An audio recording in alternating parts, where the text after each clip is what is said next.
William Carey fue un misionero muy importante en la historia de la Iglesia.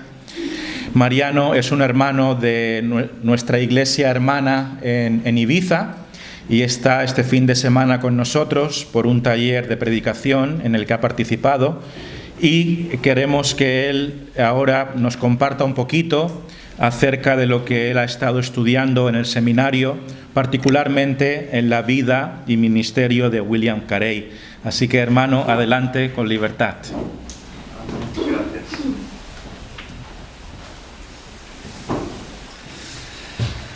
Bueno, pues lo primero, transmitiros el amor de la Iglesia de Ibiza, que siempre se acuerda mucho de ustedes, que tenemos esa hermandad.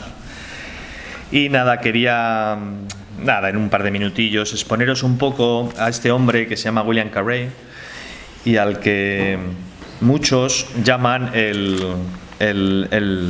Lutero del futuro, el Lutero de la época moderna, porque él expandió la obra evangelística a un nivel global, ¿vale? Entonces, como Lutero hizo esa reforma en Europa, él fue como llevar esa reforma a nivel global, ¿vale? Y hablando de él un poquito, de esta persona, era un hombre inglés, su papá era presbiteriano, pero él era zapatero, era muy pobre allá en Inglaterra, en la parte norte de Inglaterra, y entonces él tenía un compañero de trabajo que era bautista, y le hablaba de los bautistas, especialmente de los particulares, no de los generales, porque había una diferencia entre bautistas generales y particulares en base al arminianismo. Entonces a él le gustó mucho esa idea, ¿no?, de que el hombre tiene una cierta responsabilidad, que es lo que nosotros llamamos la Gran Comisión, ¿no?, que lo podemos leer en el capítulo 28 de Mateo, en los dos últimos versículos, cuando el Señor nos instruye a que salgamos a buscar discípulos de Jesús y los bauticemos en el nombre del Padre, del Hijo y del Espíritu Santo. Entonces este hombre, que ya, como os anuncio, era muy pobre, no tenía casi recursos, pasaba hambre incluso, y estamos hablando de finales del siglo XVIII. Él nace en el 1761 y con 16, 17 años se convierte al bautismo. O sea, se transforma de presbiteriano, cultural, inglés, se hace bautista, ¿no? Y entonces se toma en serio la Gran Comisión y, inspirado por el Señor, escribe un libro muy famoso, aunque igual a ustedes no han oído hablar de él, pero dentro del mundo de la misiología, de la misión de la Gran Comisión y llevar el Evangelio a todas las partes del globo, él escribió un libro que se llama Una investigación, ¿vale? Me he apuntado el título y todo porque era tan largo. Realmente el título del libro es Una investigación sobre la obligación que tienen los cristianos de usar sus medios para la conversión de los paganos. Entonces, el hombre en este libro expone cómo el Señor, desde la habitación alta en el que estaban 120 discípulos, incluidos los apóstoles y la mamá de Jesús y María Magdalena y todo, como bajó el Espíritu Santo en Pentecostés, ¿vale?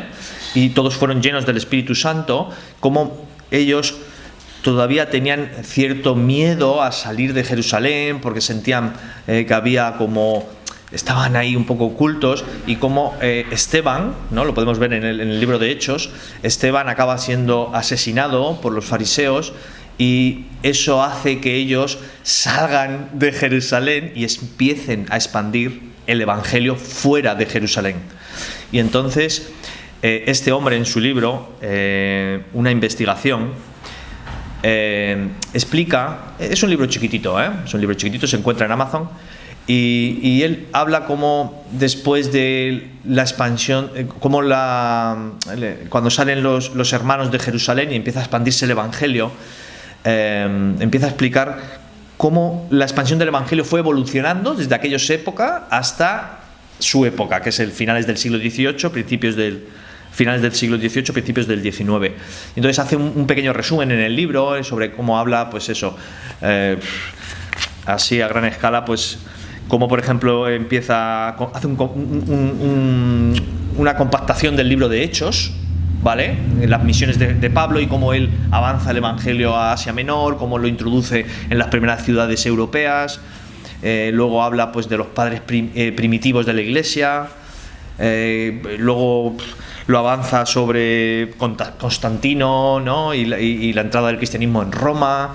Avanza un poquito más y cómo el papismo, aunque sea por la imposición, pero va avanzando el nombre de Jesús en Europa y en otros lugares. Luego más adelante ya viene la Reforma. Él habla de los moravos, que eran de República Checa, y ellos son los primeros en llevar el Evangelio fuera de Europa, y entonces ya lo llevan al Canadá y a los primeros indígenas norteamericanos. Entonces a él eso le conmovía y le llenaba de ganas de poder llevar la gran comisión, que es ayudar a los que no conocen a Jesús a que conozcan a la salvación, porque sin Cristo quien muera, muere para la eternidad. Entonces él en este libro hizo una investigación sobre cómo estaba la situación del planeta, ¿no? De cómo, lo digo de memoria obviamente porque esto ha sido un poco improvisado y no tengo aquí los datos exactos, pero cómo ya en aquella época, me lo invento, el 17% de la población mundial era mahometana, o sea, seguían a aquel famoso profeta que era Mahoma.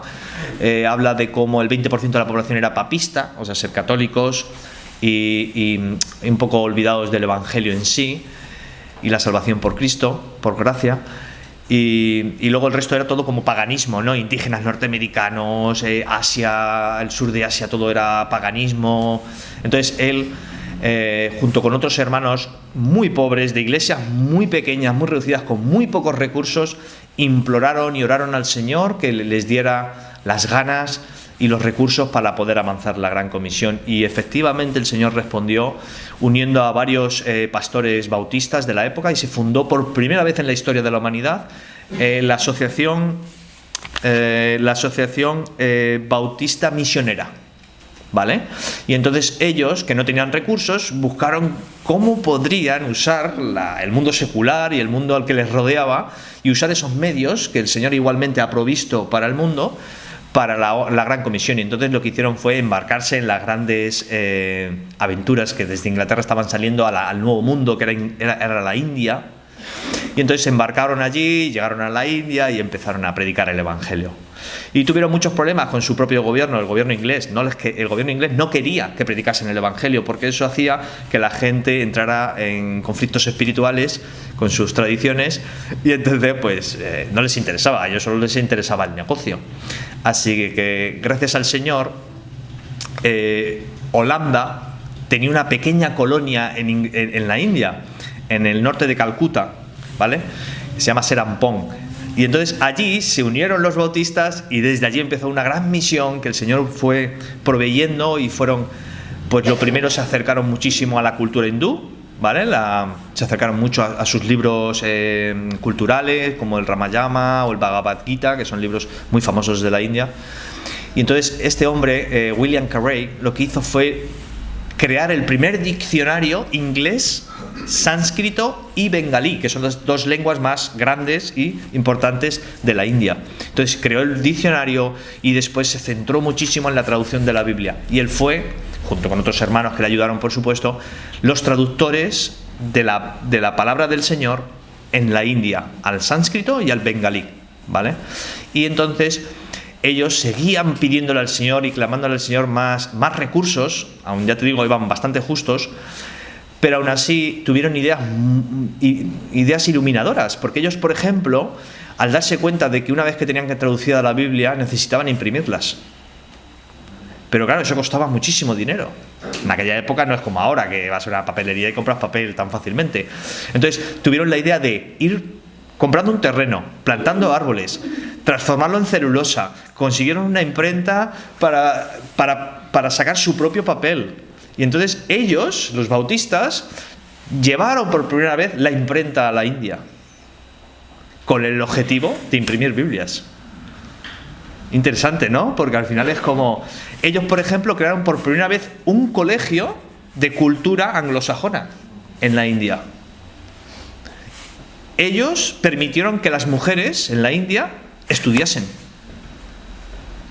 Ellos fueron en contra de algunas tradiciones hinduistas, no por la cultura, sino porque eran totalmente en contra del Evangelio, como por ejemplo había varias tradiciones, hay una que se llama Sati, ya fue abolida años después, eso fue por el 1835, o sea, casi ya en la muerte de William Carey lo consiguió, pero consiguieron, por ejemplo, abolir el Sati, que era cuando un matrimonio, el varón moría, ella estaba obligada a ser atada con él en la pira de fuego que iba a ser sacrificada. Y entonces ella viva tenía que sacrificarse con su marido.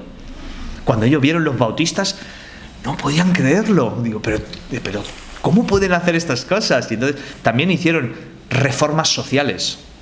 Lucharon contra las castas sociales que hay en la India, que todavía perduran, pero a ellos no les gustaba el hecho de que hubiera una sociedad, como son los intocables famosos, que no pudiesen entrar en los templos, en este caso en los suyos, en los propios suyos, o que no tuvieran acceso a comida cuando sí se les daba comida a los animales. Entonces era como, no tenía mucho sentido. Entonces sí que también hicieron muchas reformas sociales.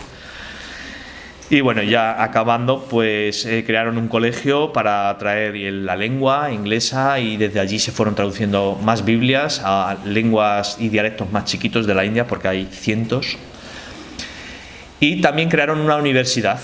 Fue la primera universidad creada en la India, hecha por la Asociación Bautista Misionera. Y bueno, pasaron 2 o 3 años desde que llegó William Carey. Esto fue en el 1796. En el 1800 bautizan al primer hindú, que era mitad portugués, mitad hinduista, porque Portugal también tenía una colonia.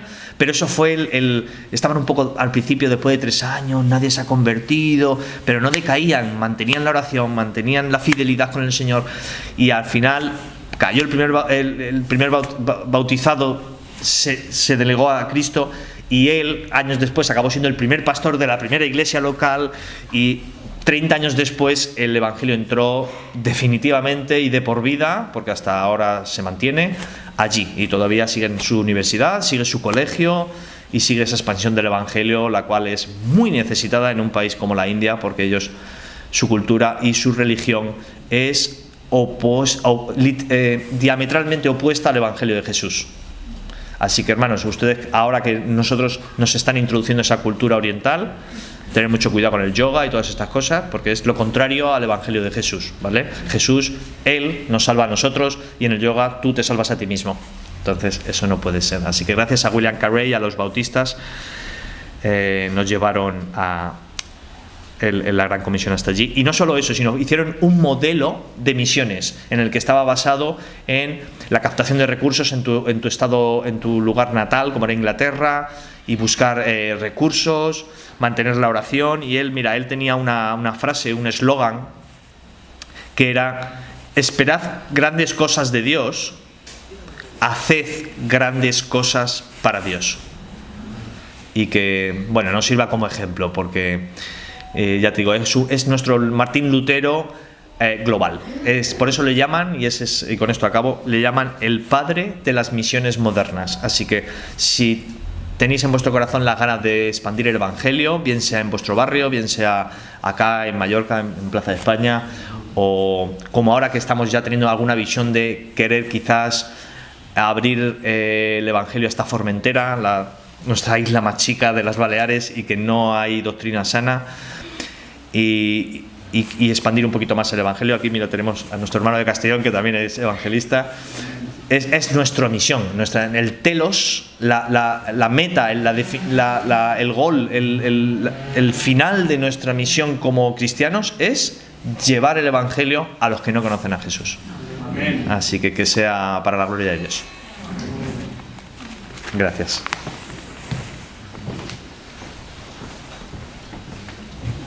Muchas gracias, hermano. Son historias que nos inspiran y nos demuestran que aunque una iglesia sea pequeña y con pocos recursos, tenemos un Dios grande que puede hacer grandes cosas a través de pobres instrumentos, como fueron ellos y como somos nosotros. Así que pidamos al Señor que grandes cosas puedan ser hechas.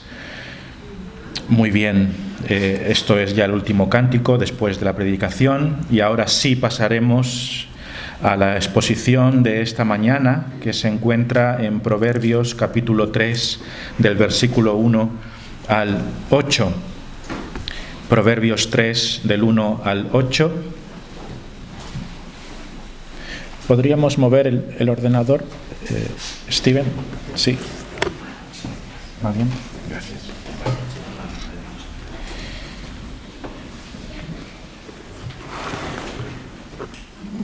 Vamos a considerar en esta mañana estos 8 versos de Proverbios capítulo 3. Empezaremos leyéndolos. Proverbios capítulo 3, del 1 al 8. Hijo mío, no te olvides de mi ley, y tu corazón guarde mis mandamientos, porque largura de días y años de vida y paz te aumentarán. Nunca se aparten de ti la misericordia y la verdad. Átalas a tu cuello, escríbelas en la tabla de tu corazón, y hallarás gracia y buena opinión ante los ojos de Dios y de los hombres. Fíate de Jehová de todo tu corazón y no te apoyes en tu propia prudencia. Reconócelo en todos tus caminos y Él enderezará tus veredas. No seas sabio en tu propia opinión. Teme a Jehová y apártate del mal, porque será medicina a tu cuerpo y refrigerio para tus huesos. Proverbios 3, y de manera concreta del verso 5 al 8, es un llamado de parte de Dios para que nosotros confiemos en Él de todo nuestro corazón, en lugar de confiar en nosotros mismos. Básicamente de eso trata el mensaje de hoy. Dios nos dice que debemos poner toda nuestra confianza en Él y en nadie más, y en nada más. Y este es nuestro primer punto en esta mañana. Confía en el Señor con todo tu corazón. Fíate del Señor de todo corazón, con todo tu corazón. Todo tu ser tiene que estar confiado en el Señor y en nadie más. Así dice la palabra de Dios aquí en este verso 5. Dice: fíate de Jehová de todo tu corazón. Fíate de Jehová de todo tu corazón. O sea, confía en el Señor con todo tu corazón. La pregunta es, ¿en quién depositamos nosotros nuestra confianza para los asuntos de este mundo? Pero no solamente para los asuntos de esta tierra, sino también para el más allá, ¿verdad? Porque podemos confiar en Dios no solamente para esta vida, sino en la vida que está por venir. Porque la Biblia nos dice de que hay un más allá después de la muerte. Entonces, nuestra confianza no solo se limita a esta vida terrenal, sino que también debemos confiar de todo corazón para el destino eterno de nuestra propia alma. Hemos de fiarnos en el Señor de todo nuestro corazón. ¿La gente en qué confía? Pues ya lo sabemos, ¿no? La gente confía en el dinero, la gente se fía de su salud, hay gente que confía en su empresa, ¿verdad? Los funcionarios piensan que todo va a estar bien porque tienen un trabajo para toda la vida y se sienten seguros porque el gobierno les va a dar protección. Pero no hay nada seguro en esta vida. tenemos que acordarnos de esto. No hay nada seguro en esta vida. Ayer, tristemente, falleció un chico de 38 años en una moto en el barrio de Rafal, cerca de la iglesia hermana que tenemos en Palma.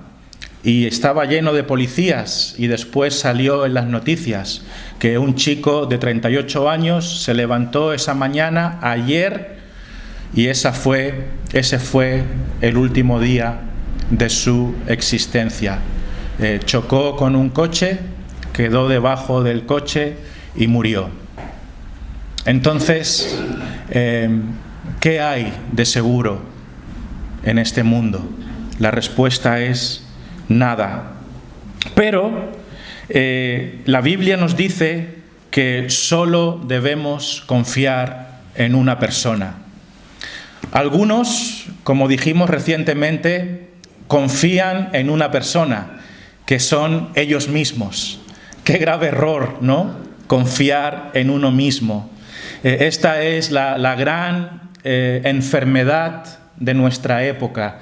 La gente confía en sí mismo, pero nosotros no debemos confiar en nosotros mismos.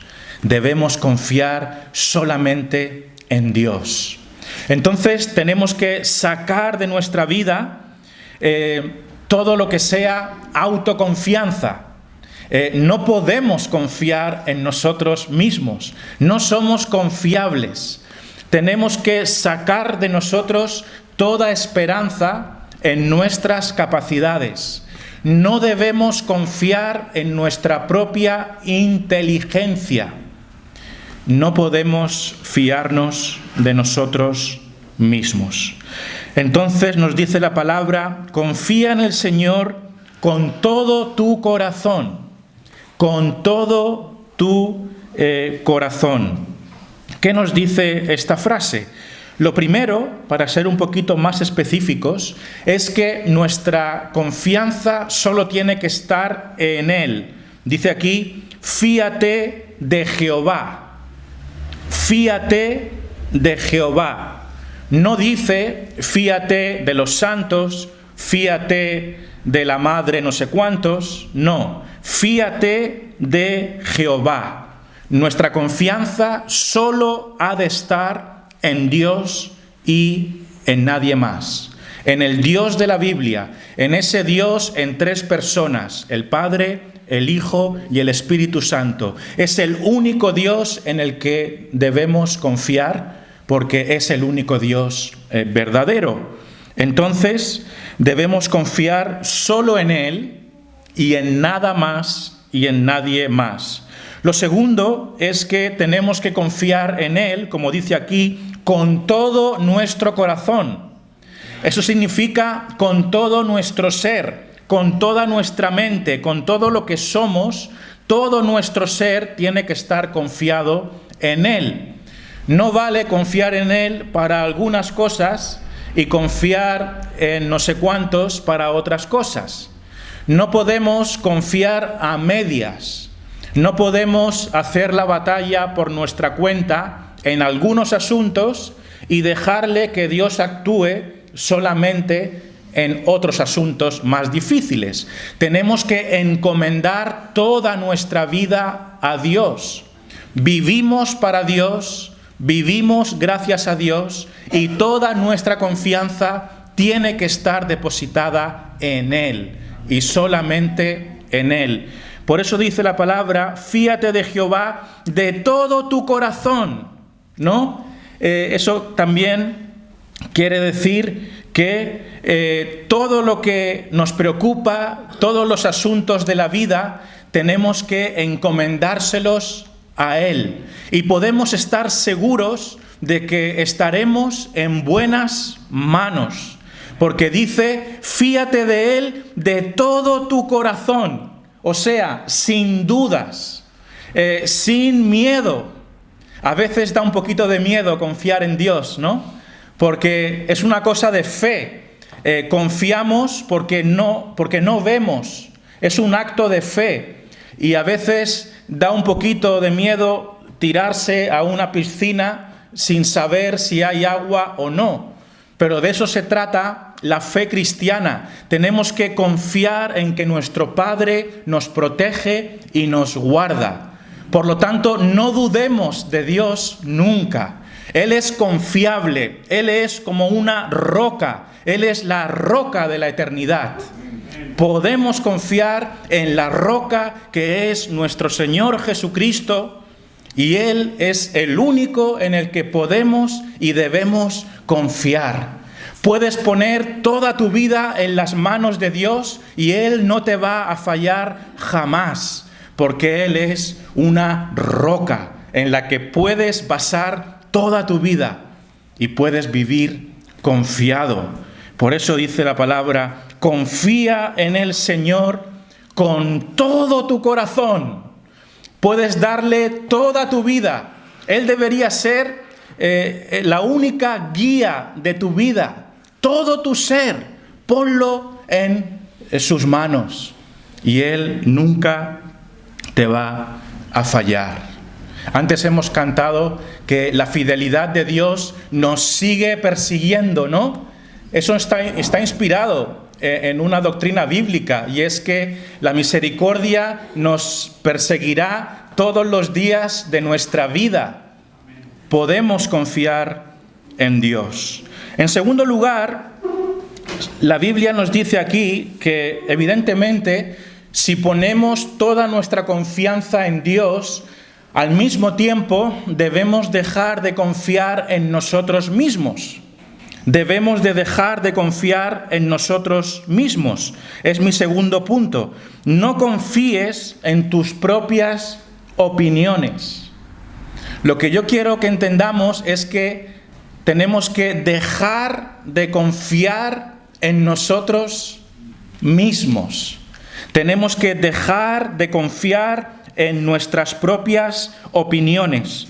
Esto nos lo dice aquí el versículo 5, en la segunda parte. Dice: y no te apoyes en tu propia prudencia.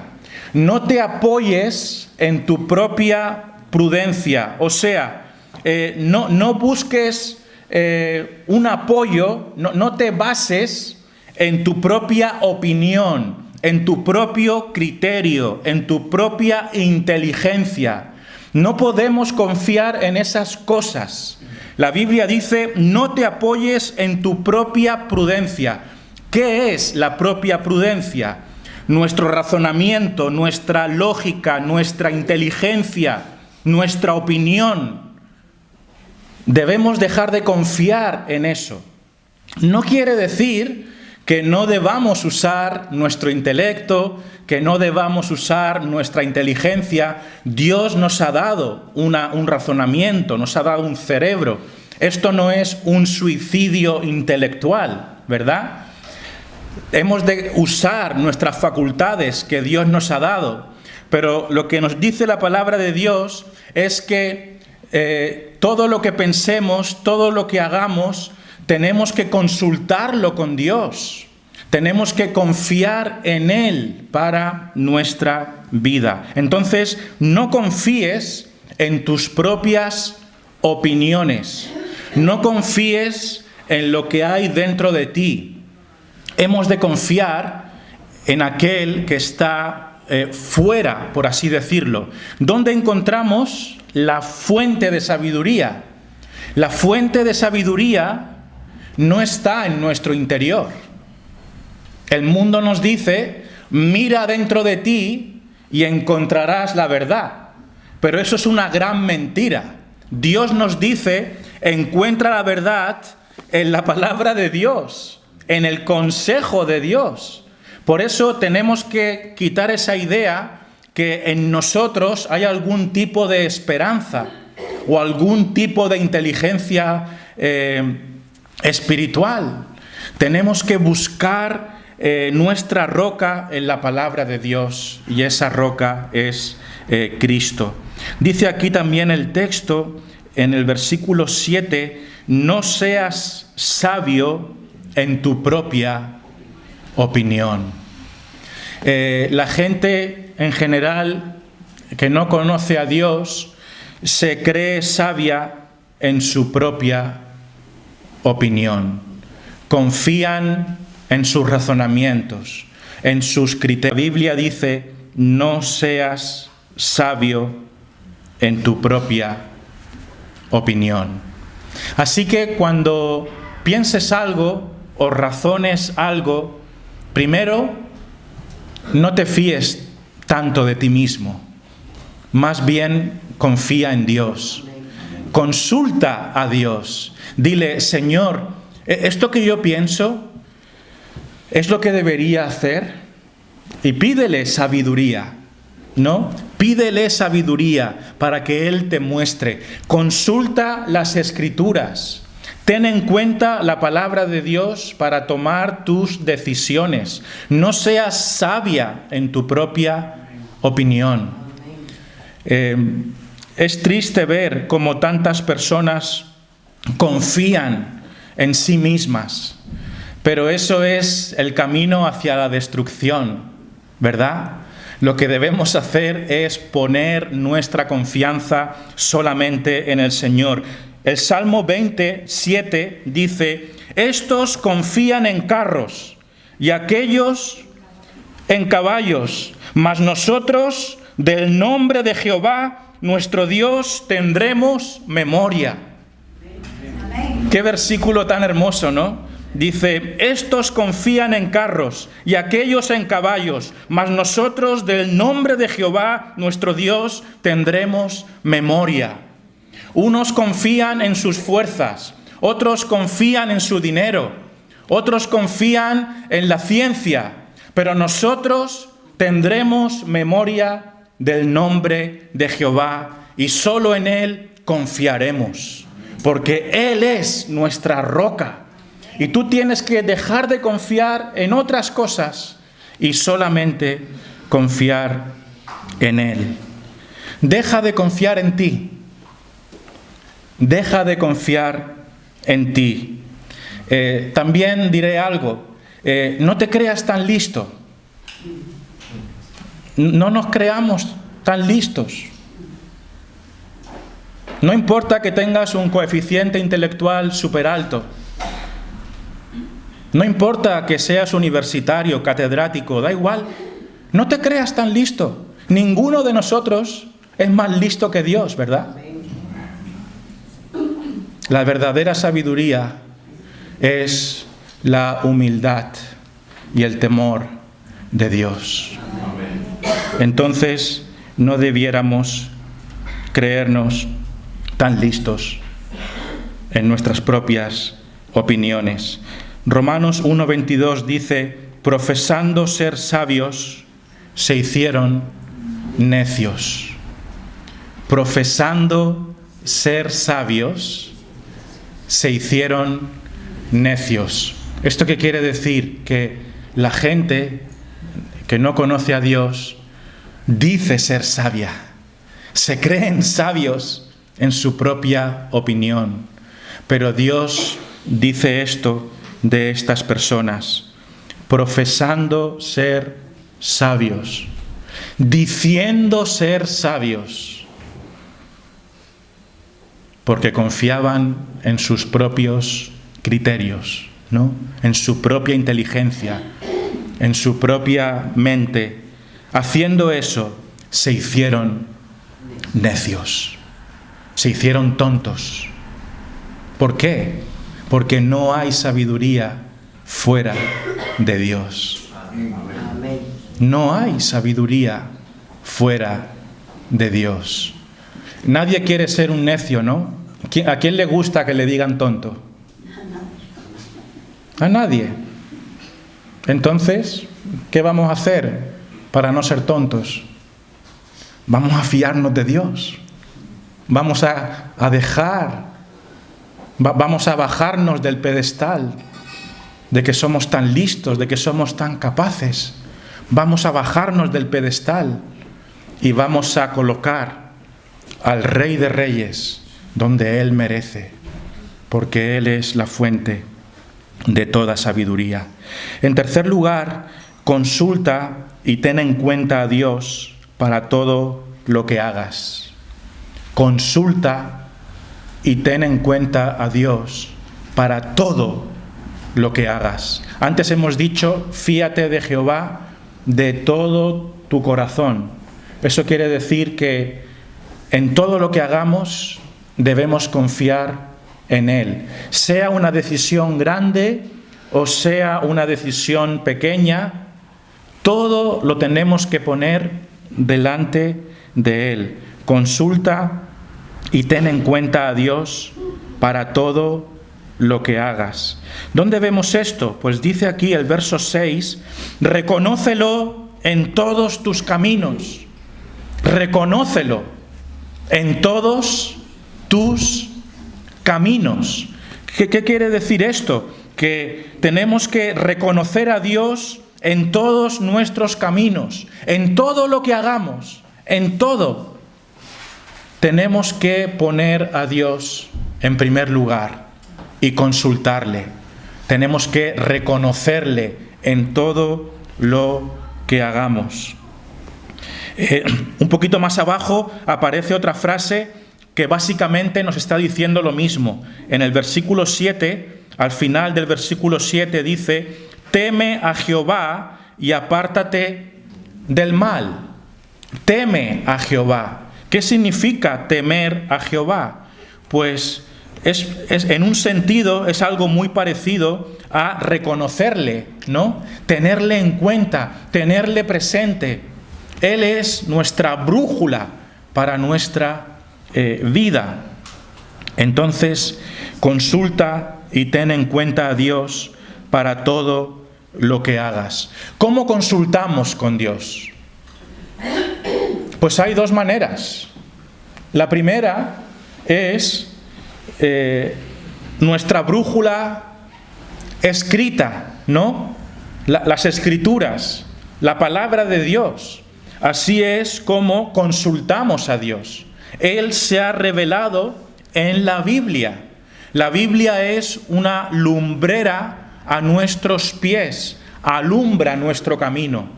Dios nos da luz para la vida a través de la palabra de Dios. Entonces, lo que tú haces en tu vida, cuando vas a decidir algo, cuando piensas algo, ¿con quién consultas? Tienes que saber qué es lo que la Biblia dice acerca de algo, ¿no? Si tienes que hacer algo, tienes que preguntarte, ¿qué dice la Biblia acerca de este tema? Voy a dar algunos ejemplos. Un ejemplo, consulta a Dios en todo lo que hagas. Una vía, hemos dicho, es la Biblia y una segunda vía es la oración.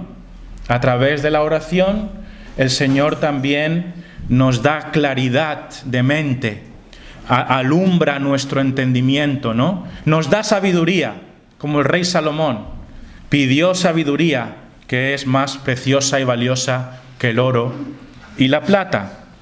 Entonces, cuando nos hacemos la pregunta, ¿debería salir con este chico o esta chica? Los más jóvenes, ¿debería salir con este chico o esta chica? La respuesta es, busca en las Escrituras qué dice Dios acerca de con quién debería salir. Claro, la Biblia no te va a decir si ha de ser rubio o moreno, o rico o pobre. Eso es algo secundario. Pero lo que la Biblia sí te dice es que no deberíamos unirnos con los incrédulos, ¿verdad? Entonces hay un principio para el noviazgo.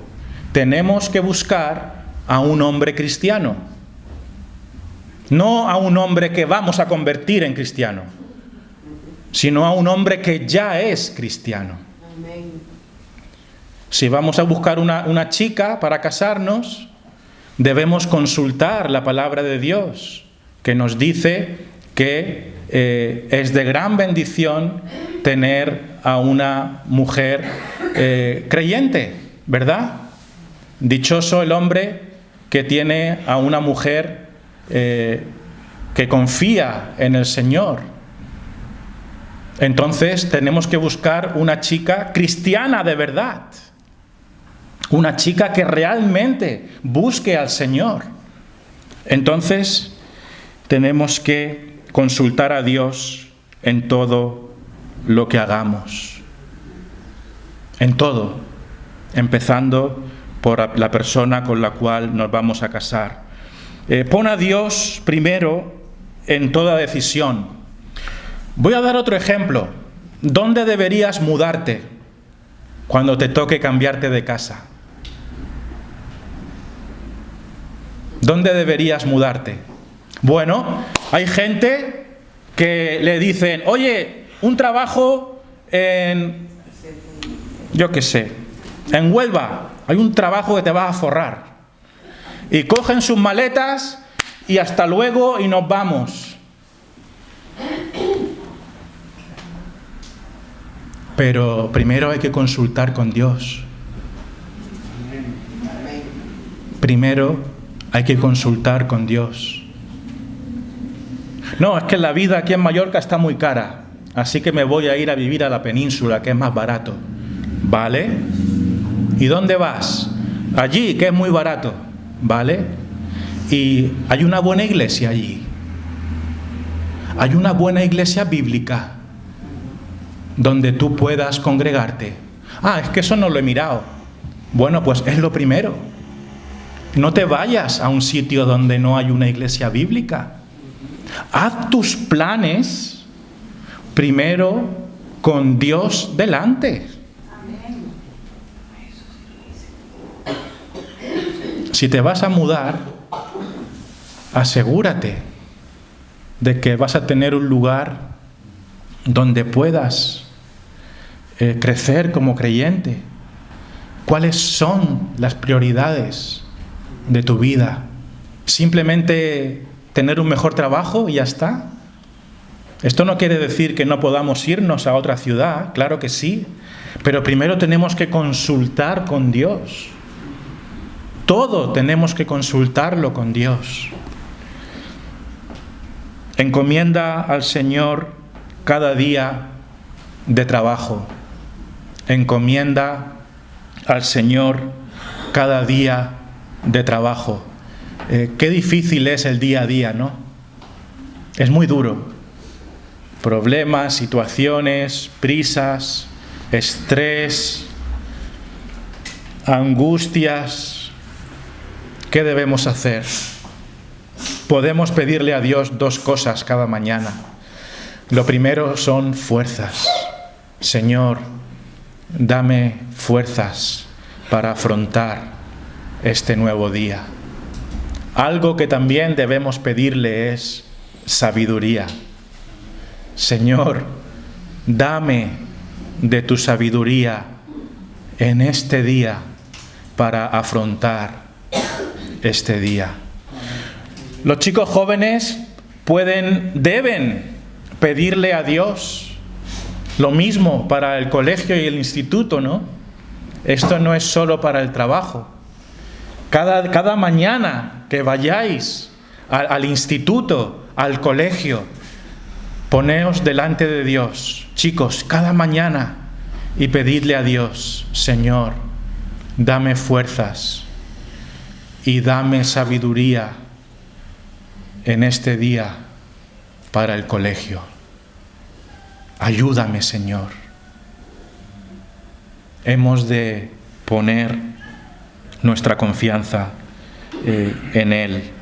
Dice este texto también, teme a Jehová y apártate del mal. Teme a Jehová y apártate del mal. Especialmente los jóvenes, no solamente los mayores, ¿no? Nos hacen propuestas los amigos, las amigas. Venga, vamos a fumar, vamos a tomar algo, vamos a beber, vamos a tomarnos alguna droga. La droga no solamente es para los que están tirados en las calles, ¿sabéis? La juventud consume droga gente normal. Parece que la droga es un tema solamente de los, como se dice aquí, los yonkis. Pero no, es una realidad cotidiana. Gente que consume todo tipo de sustancias. ¿Qué debemos hacer nosotros? ¿Qué debéis hacer los jóvenes? Temer a Jehová y apartaos del mal. Temer a Jehová y apartaos del mal. Otro tema muy diferente a nuestra época anterior es el tema del sexo. Adolescentes teniendo relaciones sexuales como si nada. Eso es muy peligroso. Es un grave pecado delante de Dios. Eso es destructivo. Entonces, ¿qué haremos cuando nos digan, bueno, vámonos de fiesta y después nos vamos con chicas o chicos? Tenemos que decir no. ¿Por qué? Porque hemos de temer a Jehová. Teme a Jehová y apártate del mal.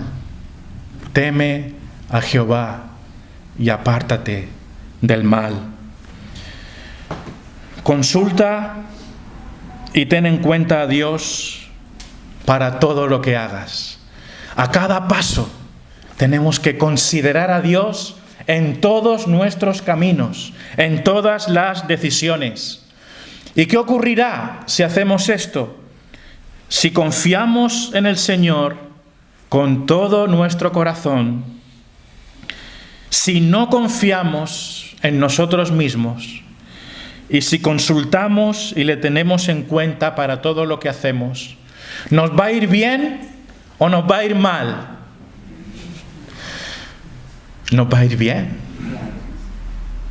Nos va a ir muy bien.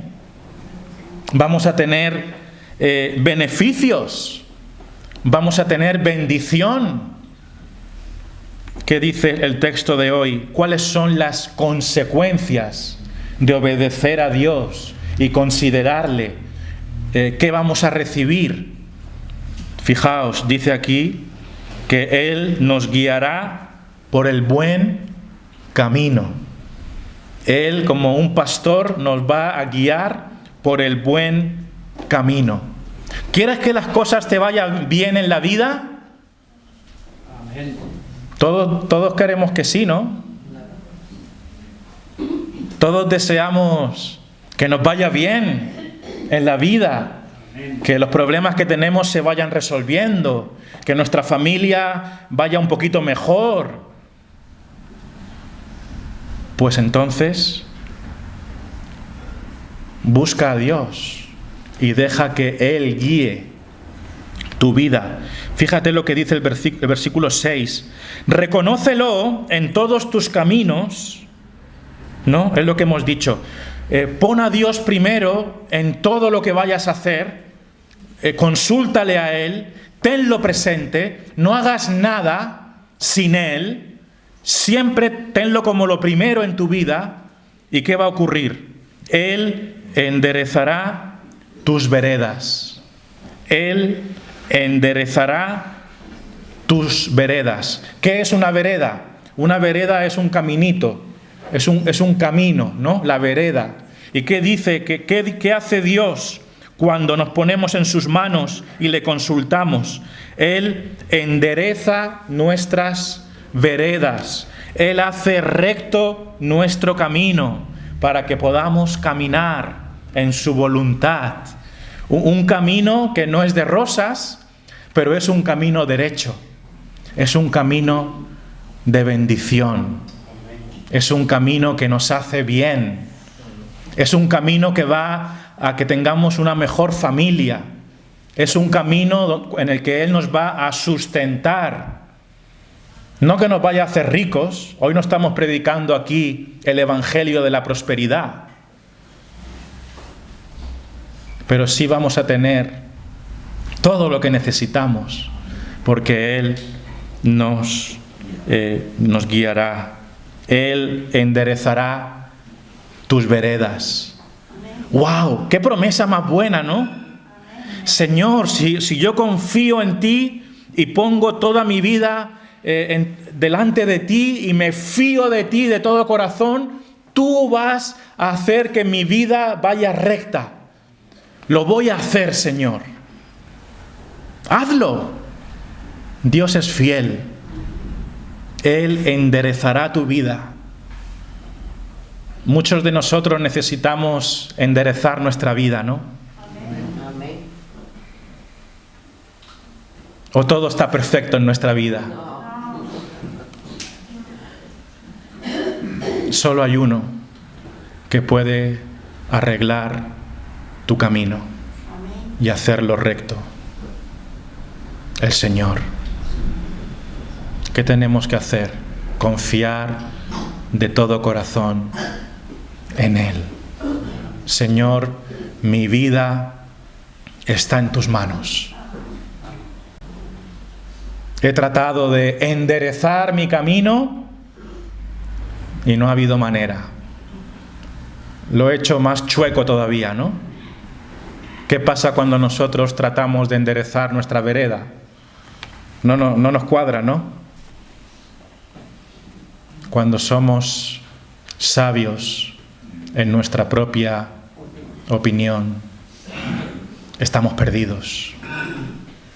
Pero cuando buscamos la sabiduría de Dios, nuestro camino es alumbrado y hecho recto. Dios renueva vidas.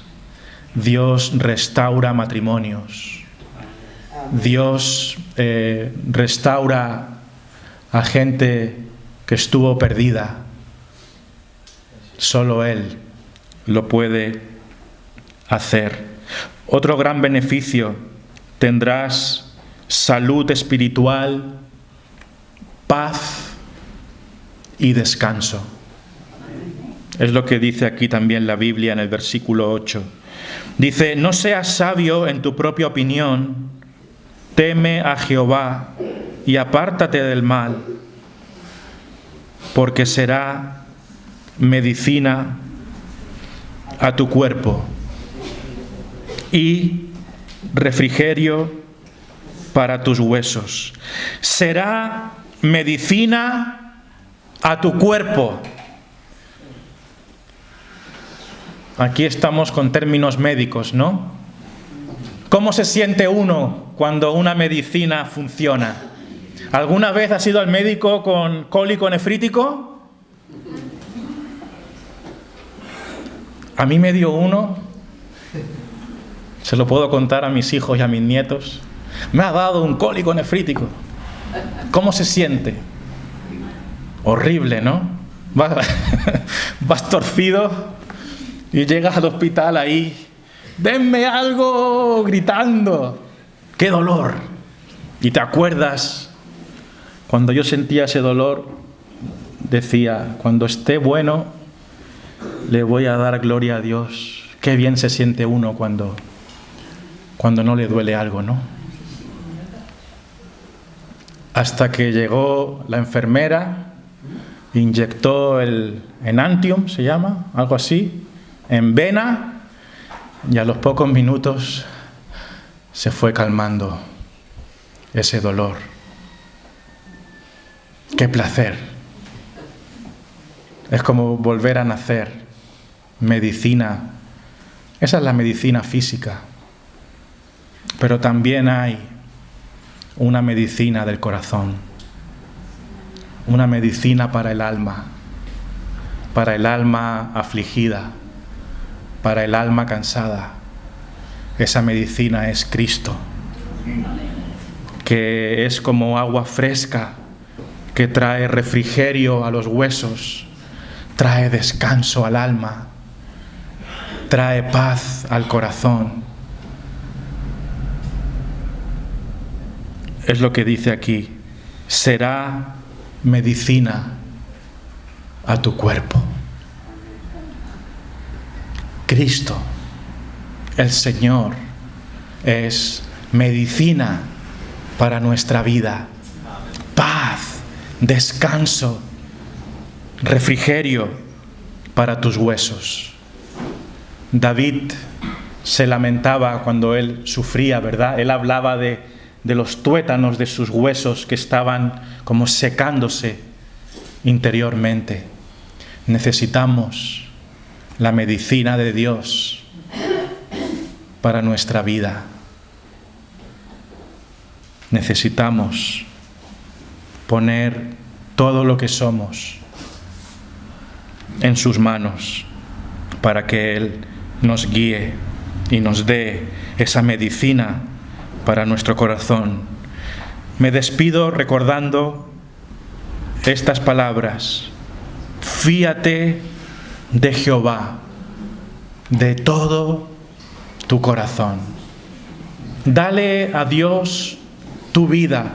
Fíate solamente de Él. Empieza a caminar.